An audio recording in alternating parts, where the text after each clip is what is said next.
You're listening to Poured Over, the Barnes & Noble podcast. My name is Chris Gillespie. My guests today are the authors of Soonish, 10 Emerging Technologies That Will Improve and or Ruin Everything, as well as A City on Mars, Can We Settle Space? Should We Settle Space? And have we really thought this through? Which won a Hugo Award and is now available in paperback as our August nonfiction pick here at Barnes & Noble. Please join me in welcoming to the show Kelly and Zach Weinersmith. Kelly and Zach, how are you doing this morning? We're great. We're excited. Yeah. Thanks for having us.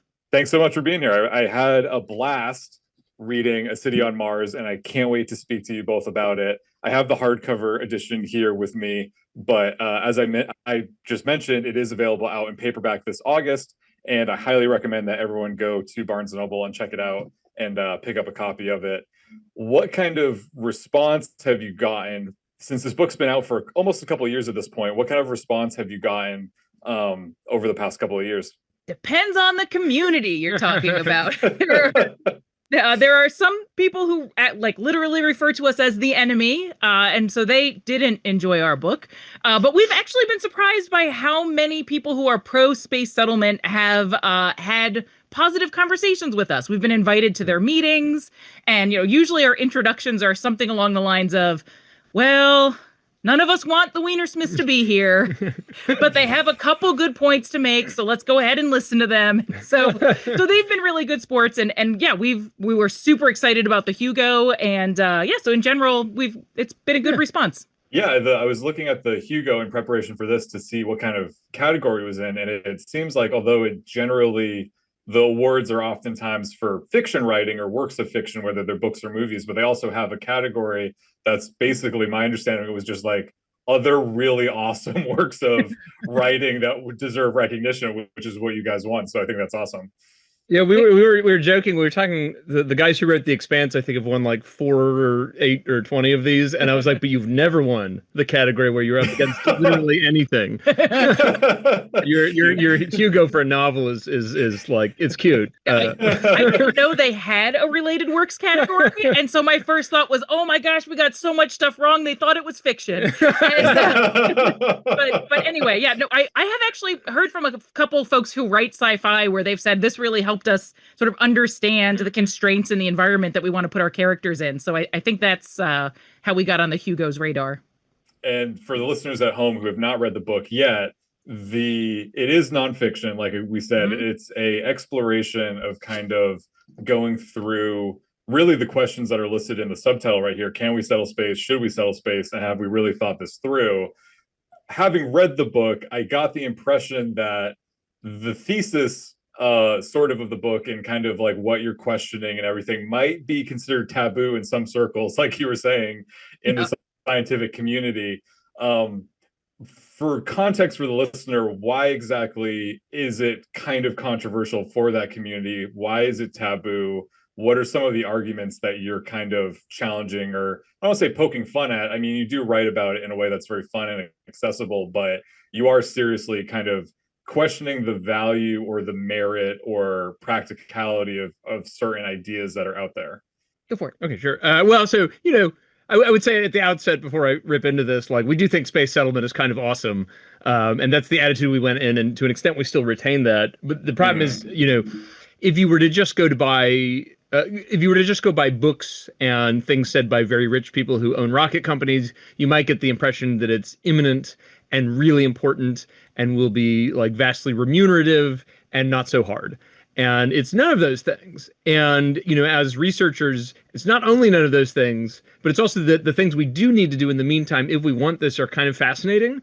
And so we spent a lot of the book kind of laying aside things that are probably incorrect that you may have heard in popular science or in pronouncements on social media, and then trying to insert what we think is a more realistic picture. And we did start as pro-space settlement people before we started writing the book. Like, we thought we were going to write about how space settlement is right around the corner. And so, we like this community a lot, and we tried to give the strongest versions of the arguments. And you mentioned that we're critical, but we try to not be mean. We try to just say, well, like, what are the facts, and how realistic do we think this stuff is? I also think that you're, as writers and narrators in the book, that you are pretty neutral and diplomatic. Like, I think that you present this very well-researched case to the reader, but at no point are you saying this is how you should think, or this is how you should feel about this. You're kind of saying like, look, we started researching this and we started looking into this. This is what we found. You're free to draw your own conclusion based off of that. There's not a lot of editorializing, I think, on your part. One could argue that there's maybe in some of the subtext or some of the humor, you can kind of see where you guys are coming from. But overall, I think it is a fairly unbiased approach to like, what is this topic? So like you just mentioned, you'd started writing the book based off of kind of coming out of your previous work, which was sort of like these emerging technologies, what might be in the future. It seemed like you were thinking that you were writing a book that was going to be about this foregone conclusion of space colonization. And then in doing the research for that, you found out that that is not actually as foregone as many of us might think or did think. How did the book that you ended up with differ from what you started off writing? Like how is this different from the book that you thought that you would have had several years ago? So while we were researching Soonish, we kind of came away with the idea that the only thing holding space settlements back was the cost of making them. That if we could just ship supplies from Earth at a reasonable cost per pound, then space settlements could happen like tomorrow. Yeah. And so that was the idea we went into the book with. But then as soon as we started doing research, we were like, oh my gosh, there's so much we still need to know about how human bodies respond to space, about how to make habitats that are better at recycling in environments where you just can't easily go to get more, more water or more fertilizer for your plants. And then we started getting into international law. We discovered that was complicated. So it started with here's what the next decade is going to look like. Here's the kind of people we'll be sending to space, and ended in here's all the work we still need to do. And it's exciting and probably surmountable, but there's a lot of work left to do. I was thinking in thinking about the book and you preparing to talk to you guys, I was thinking about how it almost feels like like I was saying, like the foregone conclusion of it, where a lot of us in our culture has kind of grown up in this idea that coming out of the space age, quote unquote, that we're like, oh yeah, of course we'll colonize Mars. Like it seems like a very obvious and, to your point, kind of like easy thing to do, but we have no justification for like thinking that. I'm not a scientist, but I know that there's no air on the moon or Mars, and I know that there's no gravity in space. But when I first picked up the book and I was looking at the subtitle, or the subtitle, I was thinking like, well, probably, I guess so. Like, why not? But then having read the book, I was like, of course not. That's not why. It was an overwhelming no from me on all of those questions. But I was like, why did I think that this would be any other way than it actually is? Like, why do you think it is that our culture or a society seems to just accept or would think that we can do this, and that it's not that far-fetched and it's not as difficult as it is? Like, what are the factors that you think contribute to that? So we came to think there are a lot of things there, and it's hard to know because you're talking about culture at large, but like especially among Americans, there's this view that like the formation of America was a kind of pushing out into a frontier process. And so we don't, this is like, we have an article for Foreign Policy that goes more in depth on this, but basically there's a kind of myth about the American West we were all taught when we were in 5th grade that has to do with the idea that going to other places is about curiosity and progress, as opposed to things like, without wanting to get into it too hard, like, subjugation and geopolitics and moreover, as you say, Mars is quite bad. One thing that gets left out of the account we were taught in 5th grade is that actually a lot of the land in the West was never even claimed when it was basically offered for free, because people never just wanted land, right? They wanted land where they could do stuff. So there's just this like panoply of kind of foundation myths that a lot of us hold because we were taught them as kids. It's interesting, this isn't just Americans. We talked to like British people who there's a similar myth having to do with the age of exploration. Like, the foundation of empire was really important to a sense of Britishness, and they think that kind of idea will expand into space. As it pertains to like we'll do this just because it's a continuation of progress, I think, there are other areas where you can say that. Like computers seem to just keep getting better, but the big difference is with a computer, if you get a 5% better computer, you'll buy it, right? With the rockets, there's really no money to be made that we know of beyond about 24,000 miles high for a satellite. You regularly see articles about how we're going to mine the moon. There's no good evidence that there's anything worth mining on the moon, certainly not at the cost. So there's just a lot of myths. I could go on, but there are just these many myths that we picked up from science fiction and history that simply aren't true.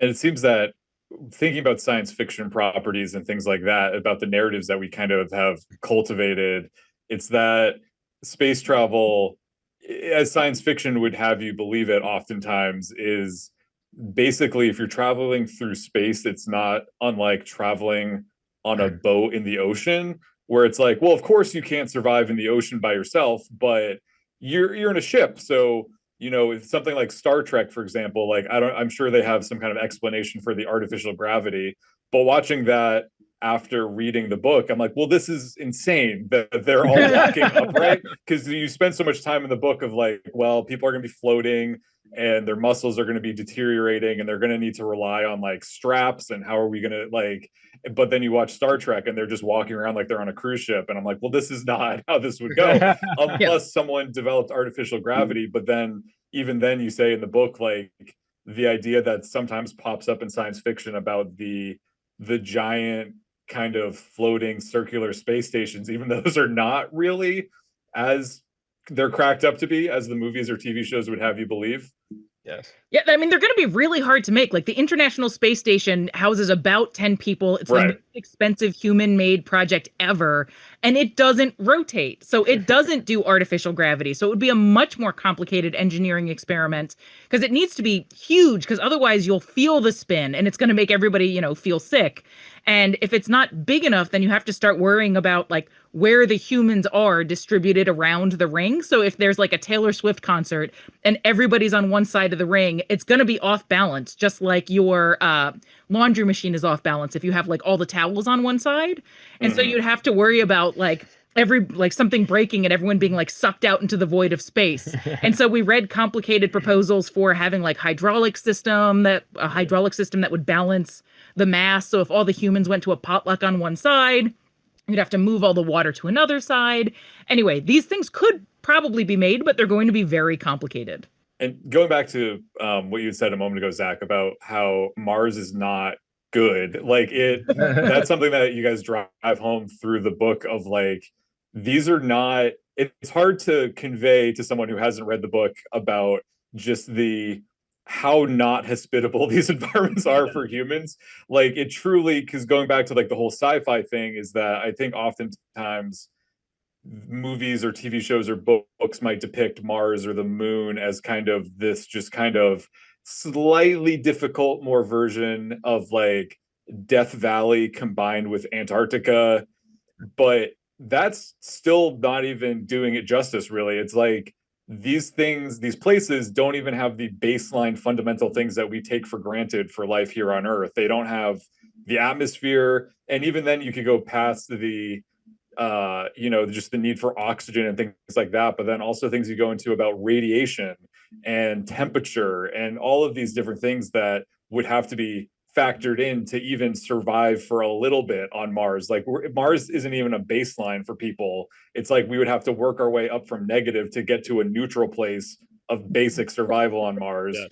And then from there, it's like, how do you even thrive on Mars? Like, it just blows my mind. But who are, in your research, are you encountering people who are like genuinely excited about the prospect of going to Mars? Because in my mind, reading the book, I'm like, this sounds like it's like a elaborate form of punishment. Like, who on earth literally would ever sign up to be like, hey, you're going to go into this really tiny little spaceship for 6 months. Maybe you're going to die in transit. If you're lucky, you'll land in what is basically a hellish landscape that is also trying to kill you. It would be one thing if there was this planet next to us that was like this magical wonderland that was perfect for humans and had all these resources, and we're like, oh man, we should definitely try to get there. It's just out of reach. But Mars is not that. Is there anyone out there who's like, yeah, Mars, that's so cool, I can't wait to go? It's funny, we get asked this sometimes, like, who in the world would go? And I don't know if this says something good or bad about humans. There was a project called Mars One, I think in 2007, which was to shoot a reality show on Mars, and just you had to know everyone was going to die if they ever did this, which they couldn't. And they had no problem signing people up. People with wife, husband, and kids, no problem. I think they signed up thousands of people to go definitely die on TV. So whether this is the exact right crew you want is a different question. But if you just want warm bodies to agree and sign a waiver and get in a rocket ship, I doubt that's a bottleneck at all. When I go to space settlement conferences, literally there will be people who will like gut up in my face and say, "You can't stop me." And I'm like, I know I can't stop you. I have no power. I mean, what's going to stop you is that there's no way to get there right now. But like, I'll say to them, like, well, it feels like there's a pretty high probability that you're going to die. Do you understand that? And they'd say, I would be, if that is what my life went to, then I would be happy to be one of the first people to go to Mars and die. And I always say, well, I hope we get a lot of great data from you. and they say, yeah, me too. And I'm like, I guess we're on the same page. I guess we're fighting now. I guess we're fighting. Where does that come from? Like, is that just truly from the idea of like the first people or person to go to Mars is going to become legendary and is going to go down in history forever? Like, is that where it's coming from, or are they just disassociated from reality? Like, why do they feel that way? Do you have any insight into that? I think so there's two things going on here. One, we didn't get to include a lot in this, but we read a ton about the history of polar exploration, and it is often portrayed as just like a matter of pure science and curiosity. But if that were true, like, it doesn't explain why people were like dashing for the South Pole when most of Antarctica was unexplored, right? If it was purely data taking, why not take all that other data? Why dash for the pole? Why were there like relentless priority disputes over who got to the North Pole first, right? Fame really looms large. I think also, though, for space people, and I don't want this to sound negative at all, it is a kind of quasi-religion for a lot of people. It's if not a religion in the sense that they don't believe in supernatural stuff about it, but it is like an organizing ideology that they feel very strongly about, right? That this is important to do. That, like, if we don't do this, we'll be consigned to this one planet in the billions of stars in the galaxy forever. And we think that's legitimate. We're just saying, like, okay, but don't make up stories about how easy it's going to be. Right. It sounds like that sort of going to Mars. I keep using Mars as the example because it's in the title of the book and also on the the illustration and everything. But I know that you guys also talk about just space in general, but then also the moon. But for Mars, it almost feels like people who are saying that we can get there, it almost feels like having a friend who says like, oh, I could run a marathon. And you're like, well, have you been training for the marathon at all?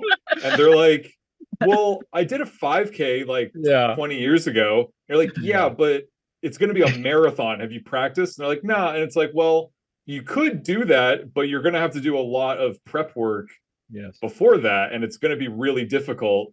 And also, once again, I cannot reiterate this enough that you are going to probably be dying in a both frozen and also hellishly hot landscape when you finish that marathon. But it just seems like, is it, and I keep going back to the idea that specifically when you're dealing with these ultra wealthy people like Jeff Bezos or Elon Musk or these other billionaires who seem to be interested in space, like, what is the correlation for them? Like, what is the interest of, you have everything you could possibly need on Earth, why are you also now trying to go into space?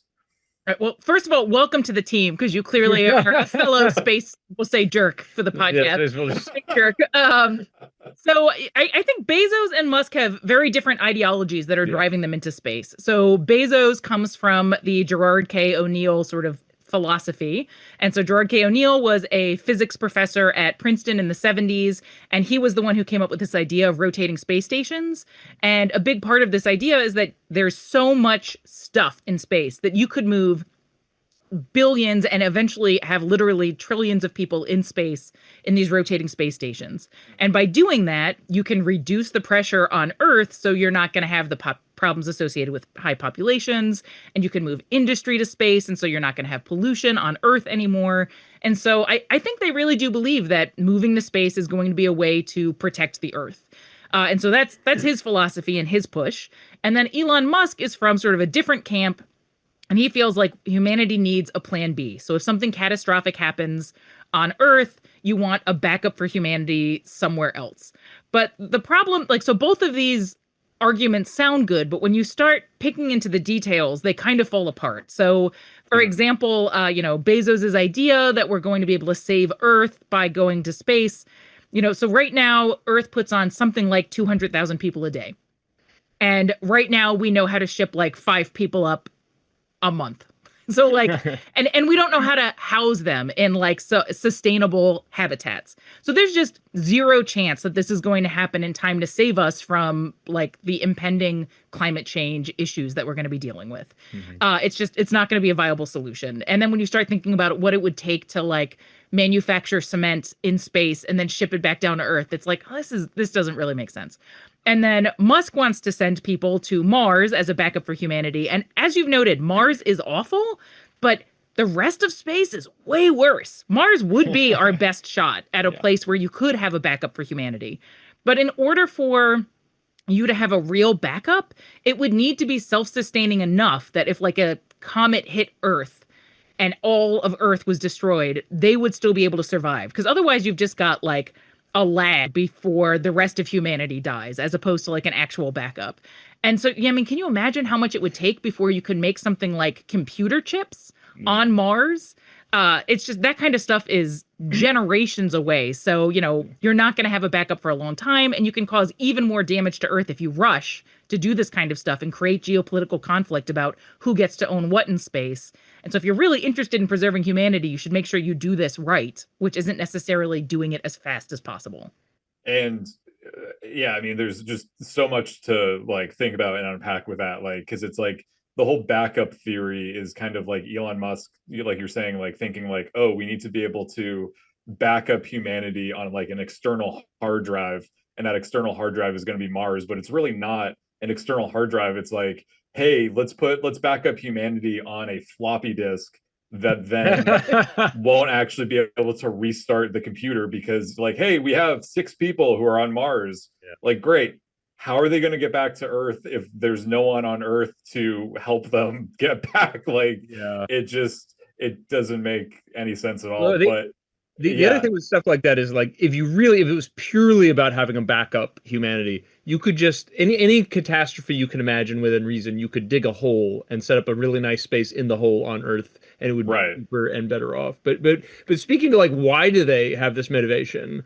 I really think the one thing we try to emphasize is like we think they really believe this stuff. I think there's this idea that it's like some sort of grift that they're doing to like fool people, and like we all know like Elon Musk has timelines that don't sync up with reality typically, but like if you look at these men's biographies and the people who work in these fields, they're true believers, as are their engineers, right? It's not like, it's not a sneaky thing, and I don't think it's like an evil thing. It's they really believe this as a sort of glorious future. It's so weird being in the position of like defending billionaires. Yes, that's right. Yes, the poor misunderstood.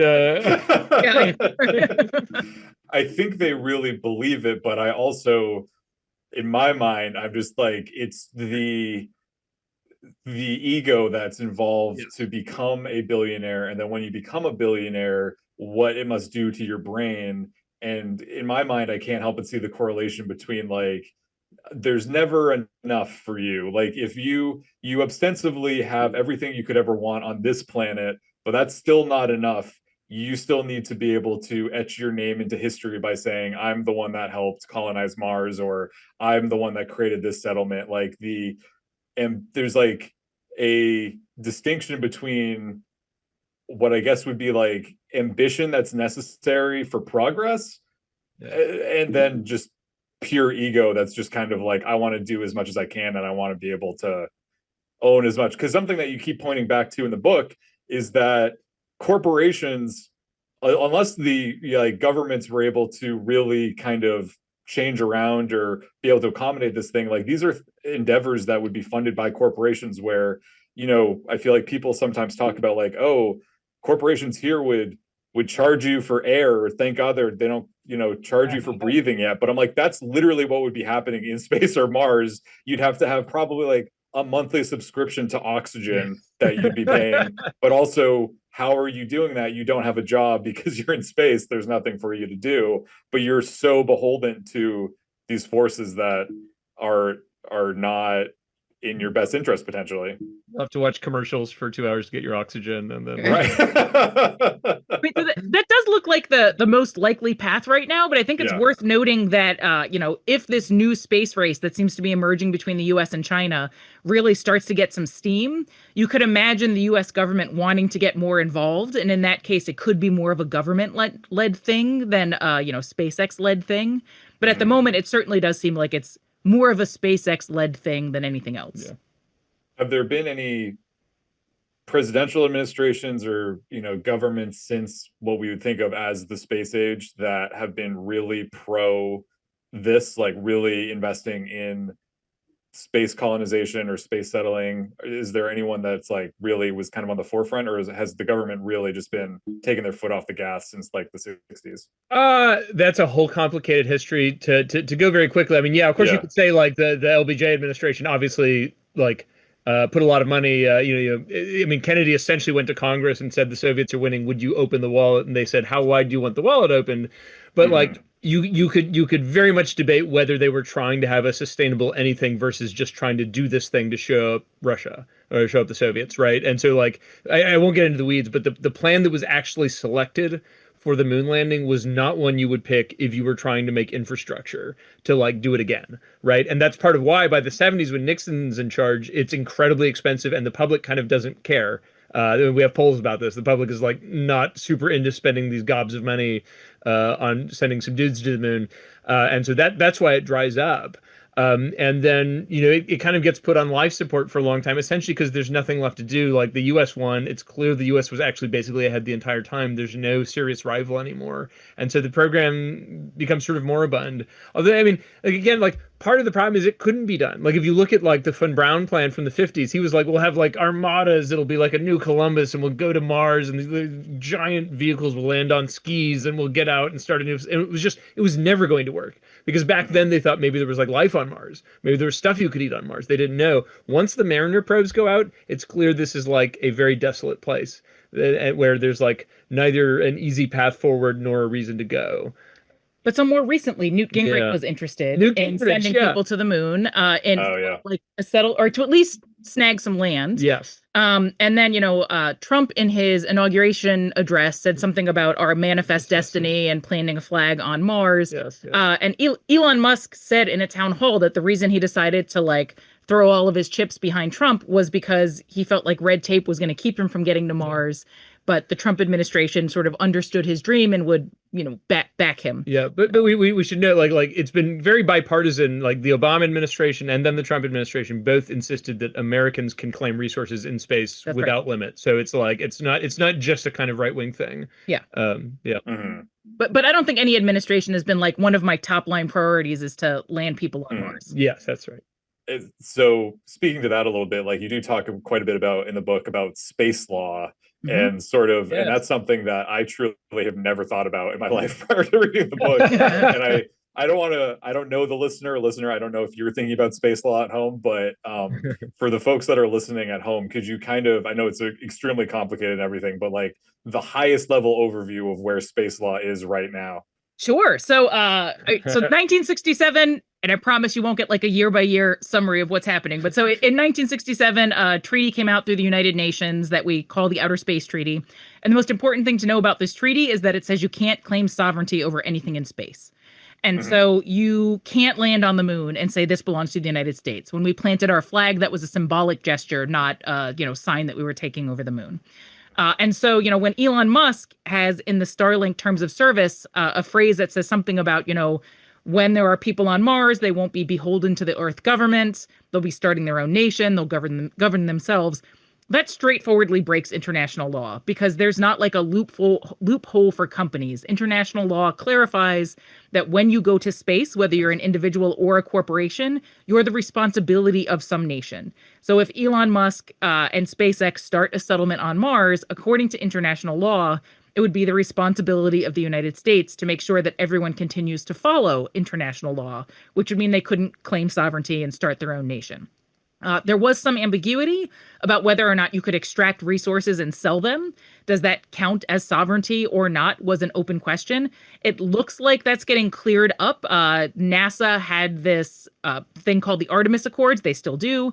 It's been signed by more than 20 nations. I've lost track of how many have signed on. But part of the Artemis Accords says we interpret that according to the Outer Space Treaty, it's okay to extract and sell resources, and that doesn't imply that you've claimed sovereignty over the land that you are working. And China and Russia haven't signed the Artemis Accords. They, probably wouldn't for a variety of geopolitical reasons, but they have also expressed an interest in extracting and selling resources. So that's where we are right now. It seems legal to extract and sell resources, but you can't set up your own nation. But the laws are sort of ambiguous enough that, for example, if you landed on the South Pole of the moon, that's the best place to get water.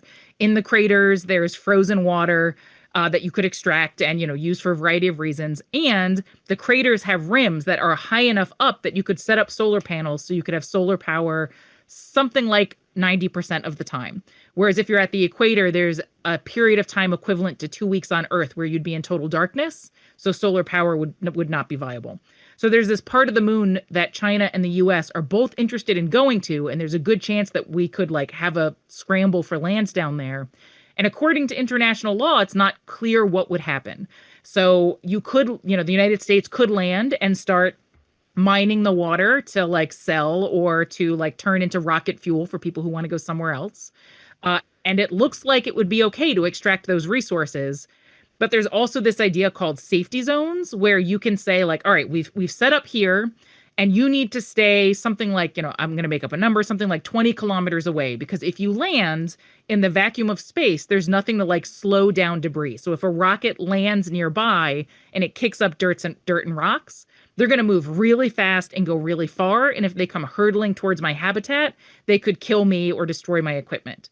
So now you've got this area where you are extracting resources and you're telling everybody that they need to stay out. And that feels like you're saying this area is mine. But in order to be consistent with international law, you have to say, you can't come out here, but I don't own this, but you can't come out here. And so you can imagine there being a weird scramble for territory because there's this ambiguity about international law right now. And you make the point in the book too that it actually could cause geopolitical conflict back home, even if there's no actual land grab kind of going on Earth, that something on the moon or Mars or wherever could actually cause actual conflict here. Yes, this is actually, so everything Kelly just said is the way things are now, and we're used to it. We're used to the idea that space is a commons, it doesn't belong to anybody. That was not a foregone conclusion, right? So in the 50s, there was a concern that there would start being claims, and it was the same concern we had about the bottom of the sea and Antarctica, right? All these places had been inaccessible, and all of a sudden technology mid-century made it possible. And so, the specific concern was that it might be like the scramble for Africa, right? That Europeans would be, or whoever would be running around fighting for these things in a way that would cause warfare. And we now know, since we know how bad space is, that it would also be kind of pointless war. It's not even for a good resource grab. It's just it could increase tension in a way that causes problems. Right. And now we all have nuclear weapons, yes. which, raises the stakes. Mm-hmm. Do you think, because I was also thinking about going back to the whole sci-fi depictions of space travel and space colonization and things like that, I feel like oftentimes what they suggest is that if we're traversing the stars and living on other planets and doing all this, that we as humans have figured out all of our stuff back home. Everyone's holding hands, singing Kumbaya back on Earth. Everyone's good. But you say in the book that just because technology changes, there's no indication that human nature will ever change based off of technology or the environment, the environment being, if you're in space versus on Earth. Do you think that there's almost a level of global unity that needs to happen or that we need to reach before we can successfully leave Earth and do things in a really meaningful way on the moon or Mars? Or do you think there's a possibility that that kind of project could be the thing that unites people and nations and makes people work together? Yeah, so there's a couple things that we think of as myths that I think would be worth dispelling first. And so one of them is that space makes people cooperate. Like just the activity of going to space results in cooperation. And people often cite the International Space Station and before that the Apollo-Soyuz project. And both of those projects came around at times when when the US and the Soviet Union or the US and Russia were already getting along. And that allowed us to cooperate. It's not that the awe that's inspired by these projects is what made us cooperate. We were already getting along better, and that allowed us to engage in these projects. So it looks like the arrow goes in the opposite direction there.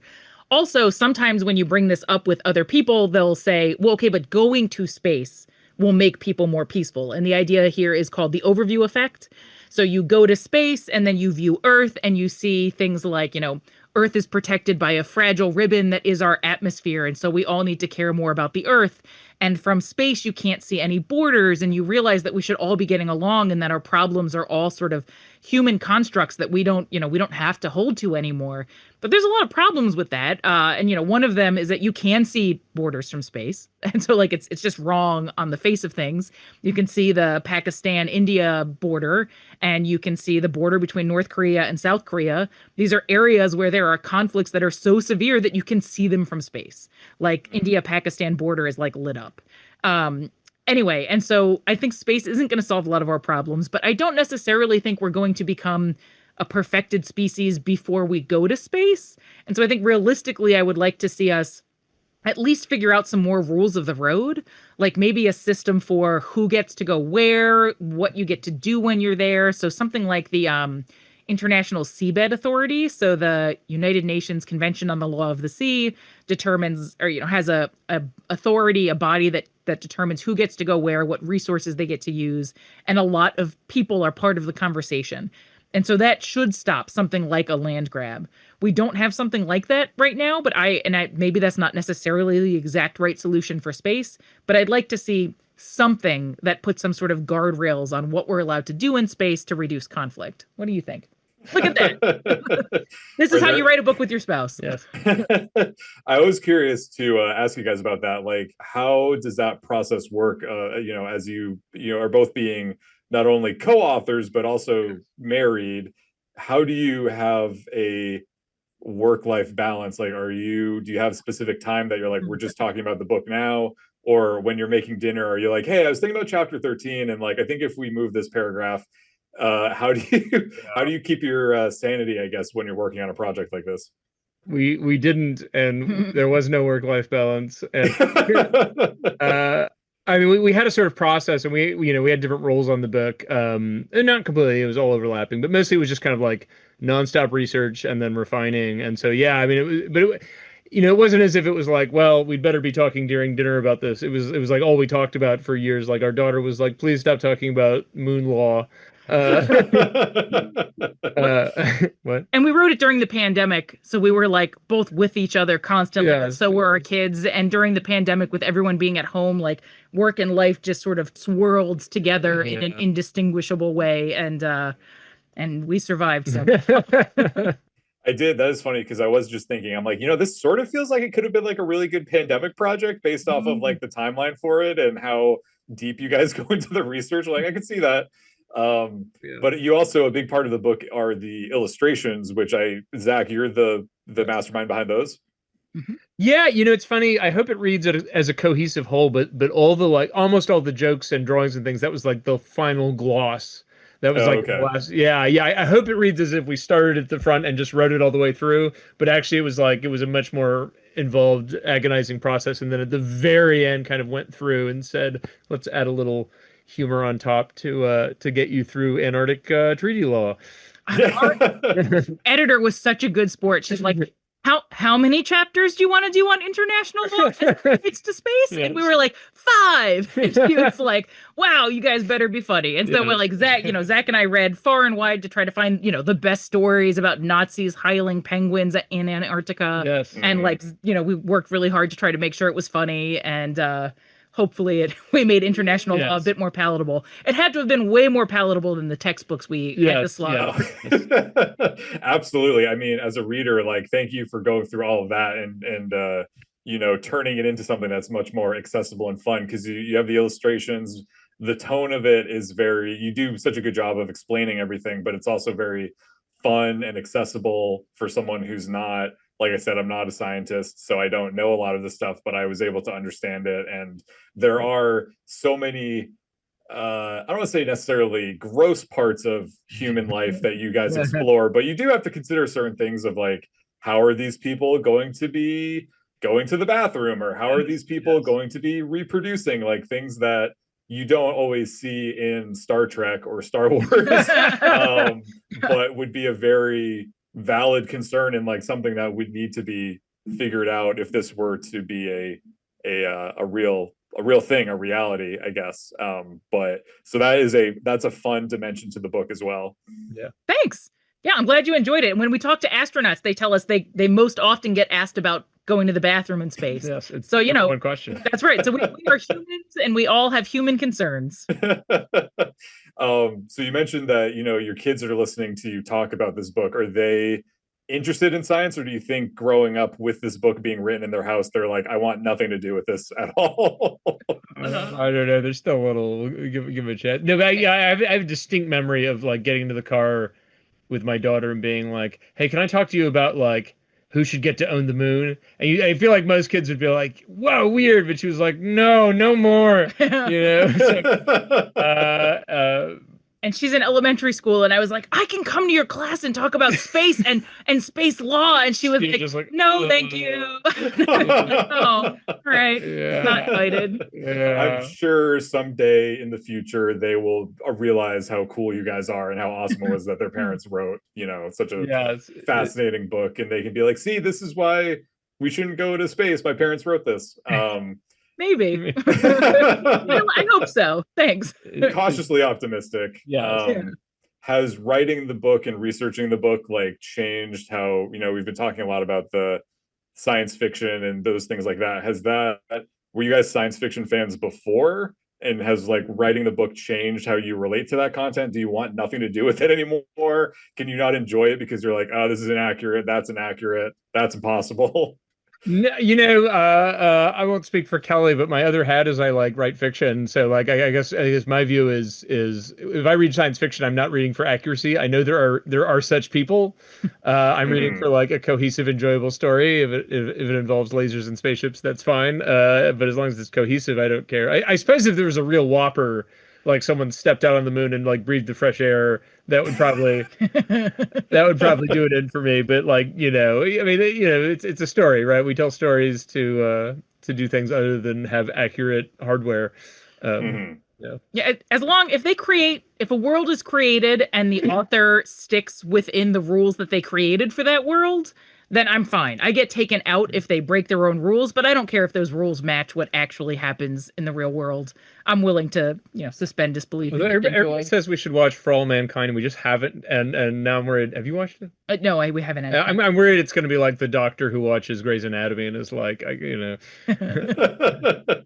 Is there, aside from that, are there any authors or sci-fi series or anything like that, books, movies, games, whatever, that you feel like are the most accurate to reality, or all of them totally off base?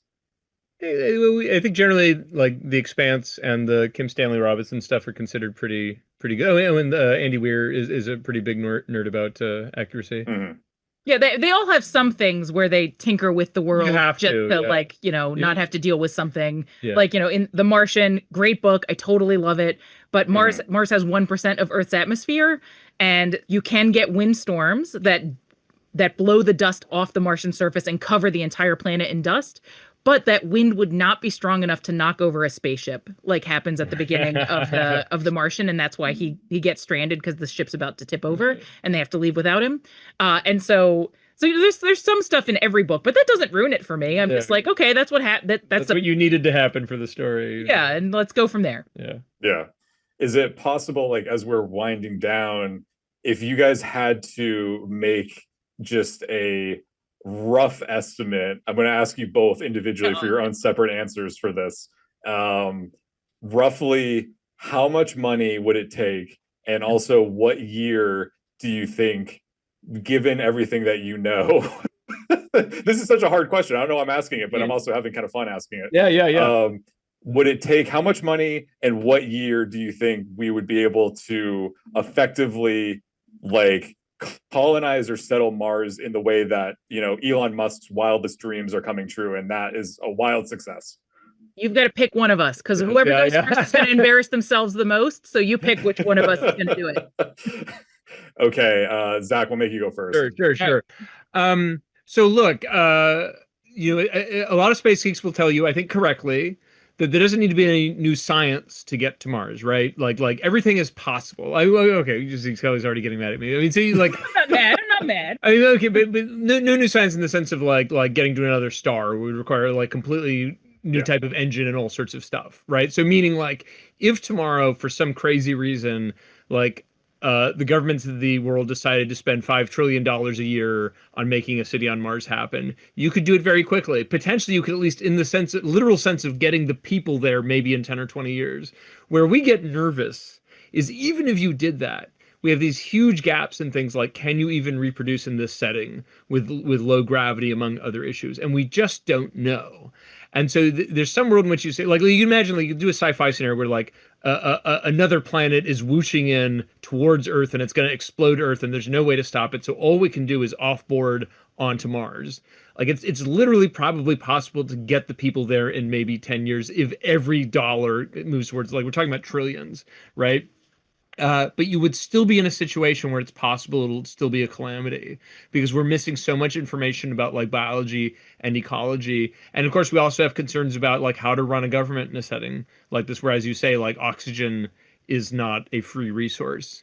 But so all that is to say, like, the reason we wouldn't want to put a year on it is it's extremely path dependent. Like there's, you know, like we went to the moon in 68, which is like probably, if you re-roll history of the 60s like a million times, that only happens in a tiny number of them because it requires like a series of coincidences for it to happen at that period. So you can imagine a similar set of coincidences now. But I think without that, getting 1 million people to Mars, I don't know. Like I would say it's at the edge of our predictability horizon, like 50 or 100 or more years. We've gotten really good at non-answers to questions, and I don't know that I can do too much better than Zach's non-answer. I was also going to try to non-answer. I think I'll just note that a lot of the problems are biology and like, so either human health or ecology problems, and you can't get those data. You can't speed up getting those data in a lot of time. In a lot of cases, you know, Biosphere 2 did a 2-year run to figure out if they could feed themselves and maintain their own atmosphere in this sealed environment. And you could make a lot of those, but you'd still have to go through like multi-year runs to do all of the troubleshooting. And so there's a lot of stuff you just can't even race through, or, you know, like you'd have to do research on reproduction in space. You'd have to live through a bunch of rodent colony cycles. And you just, you know, you can't go faster than the pace of biology or ecology to get some of these answers. So you could rush and just be like, well, hopefully we figure it all out. We can imagine that being a catastrophe if you're figuring it out on Mars. So I think our hope would be that we wait the time that it takes to get those data, which I can imagine being 20, 50 years, 100 years, depending on how quickly the purse strings open and the experiment starts. But to bottom line, that was like the rocket technology is getting better fast. SpaceX is doing really cool stuff. But you have people who are talking about settling Mars soon, and they're not spending on these kind of basic biology, physiology, reproduction, ecology questions. And like our view is, if they were completely serious about this short-term plan, they should be like buying up Biosphere and getting it rolling again, because we need those answers. Follow-up question: what else could we? And this kind of ties back to your previous book, Soonish, but what else could we practically achieve on Earth? What problems could we solve with that same amount of time, money, and resources allocated to what I will refer to as domestic issues here on Earth? So much. There's so many questions. Where to start? Well, so like, you're right to say, like, if we decided tomorrow we were spending $1 trillion to make sure we don't destroy ourselves, going to Mars would be the wrong place to put it, right? You know, if you're just saying, let me list the things that might eliminate humanity during the next 100 years, you know, probably you'd want to allocate much more of that to something like climate mitigation or something than to like sending dudes to Mars. I just wanted to say, Mary Roach wrote this great book called Packing for Mars, which was kind of like one of the inspirations for our book. And she, this question comes up even in the context of NASA, where it's more palatable. Like, why should we be spending $20 billion a year on, people in space when we could be spending it on cancer? And I do think, there's an argument there. On the other hand, and I think she was the first person I read who pointed this out, it's not as if the government actually works that way, where if you axe human access to space, it automatically goes to the NIH, right? So our view is generally if the government is willing to shell out for some science, even if it's not the perfect choice, probably you should just say yes and do the science. Let me say it a slightly different way. So there was going to be this cool project in Texas called the Superconducting Super Collider. It was going to be 3 times bigger than the collider that everyone knows about in Europe, and it didn't get built. And part of that was because scientists went before Congress and were like, there are better ways to allocate that money. So it got deallocated from this awesome project. It's not as if that money all went to research, pediatric cancer or something that's sort of more obvious to make the argument for, right? So our view is generally if the government's going to pony up cash for science, just take it and don't ask questions. Take the money, do the science. That wasn't quite as inspirational. Sorry. That's still good. I agree. When you're, writing this book and you're dealing with all these things and you're thinking about these things and you're talking to people like me who are asking you questions about this stuff, how do you stay grounded on Earth? How I imagine you probably are dealing with a lot of complex things that maybe giving you anxiety or maybe depressing you. How are you keeping care of yourself and your mental health while also writing about all this stuff and thinking about all this stuff that kind of freaks some people out, I think? Zoloft. All right. So for me, that is a little of it, but also we live on a beautiful farm, we go outside and we go on walks and we appreciate the fact that we actually live on this beautiful, amazing planet. I'm really into colorful moths, and we have a lot of big, beautiful moths on our property. And it's just the planet we live on is so amazing. And this book only made us appreciate that even more.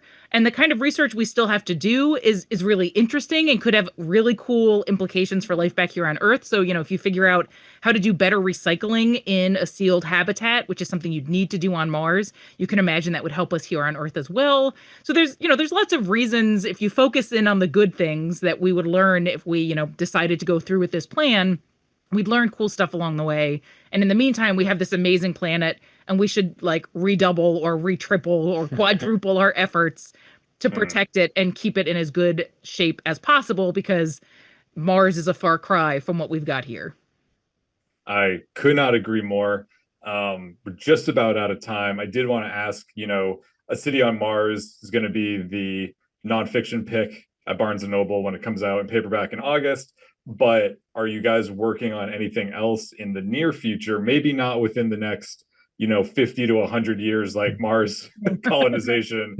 But before that, is there anything that you guys are working on next that you can share a little bit about? I'm working on some kids books. I also write kids books, and it's a little bit of a detour from space.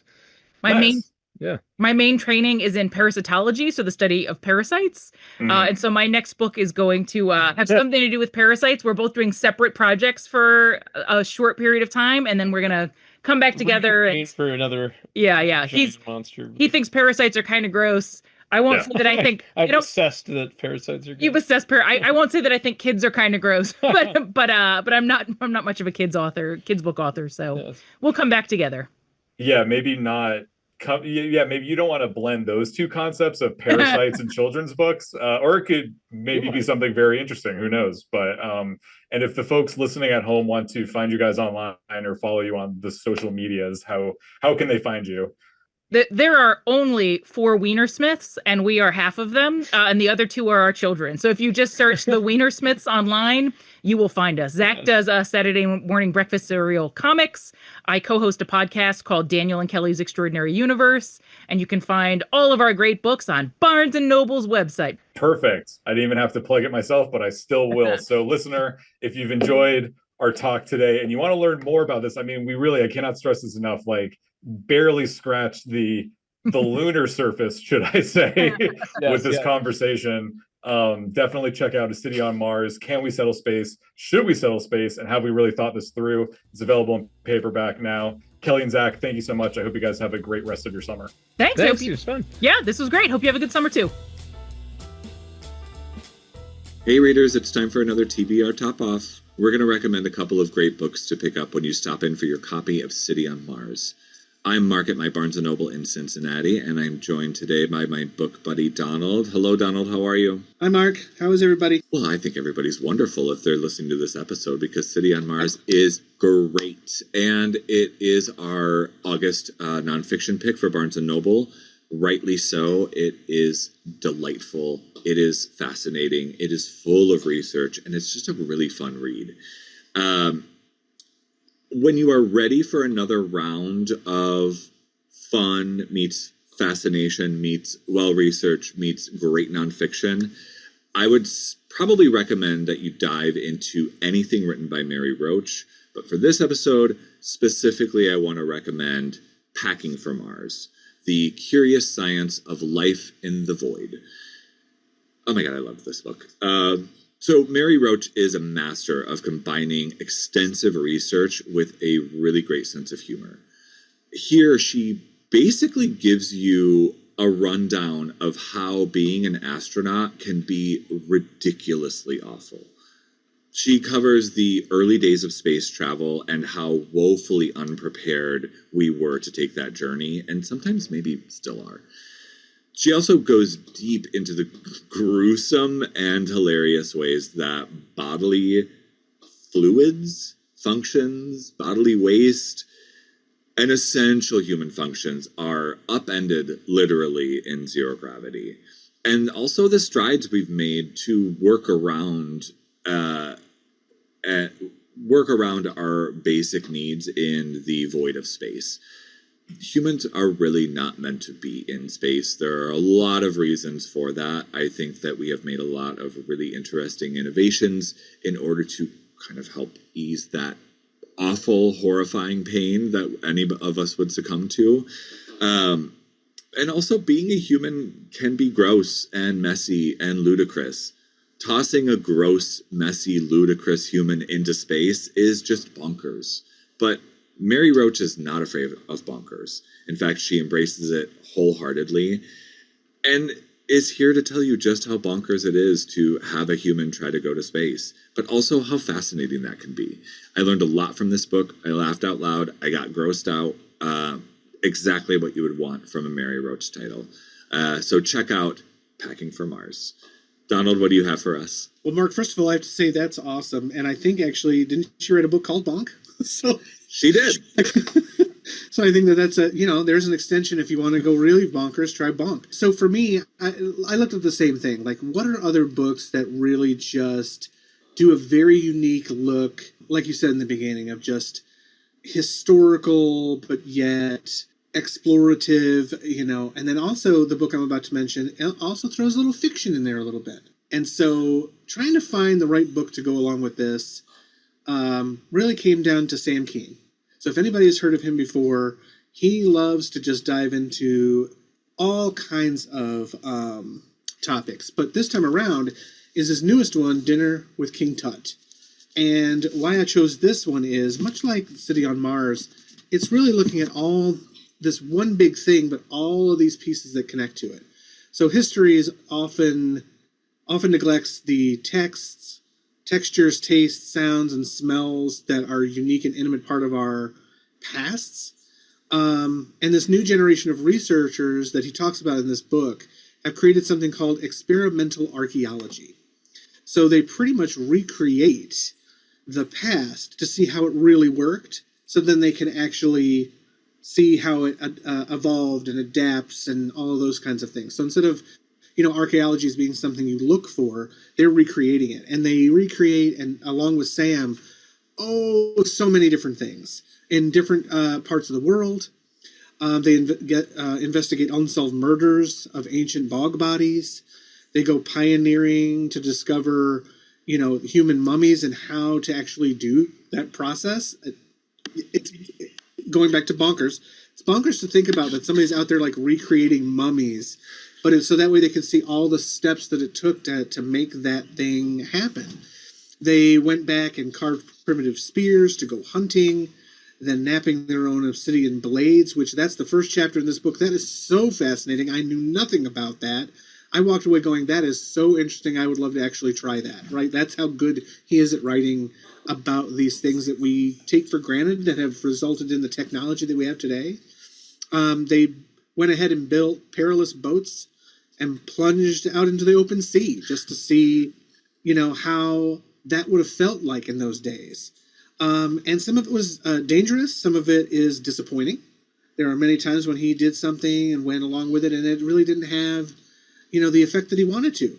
But he was always, always delighted by the unexpected results of what it's like to recreate things that we would never know what they tasted like. I mean, he goes and makes bread, old school bread from thousands of years ago, how they would have made bread, right? Just all these different things. And so, if you've never heard of him before, he also wrote a book called The Disappearing Spoon. That's the book that he's known for. But you'll want to, just for this cover alone, how interesting is this cover? Go out and sit down and have a little meal with King Tut, find out what it was like to eat their food and be a mummy. And that's what I have for everybody today.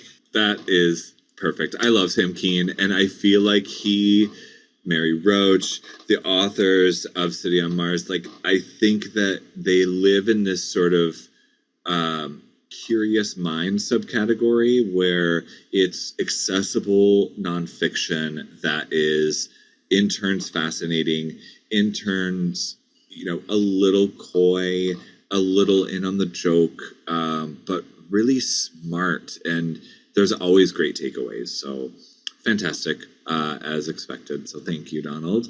But that is all we have for today. Thanks so much for tuning in to Poured Over. Please make sure to give us a rating and subscribe so you don't miss any episodes. You can also follow us on our socials at Barnes & Noble.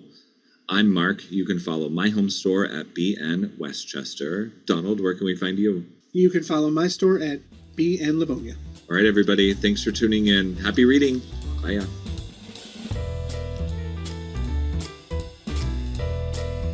Thank you for listening. Poured Over is a Barnes & Noble production. To help other readers find us, please rate and review the show wherever you listen to podcasts.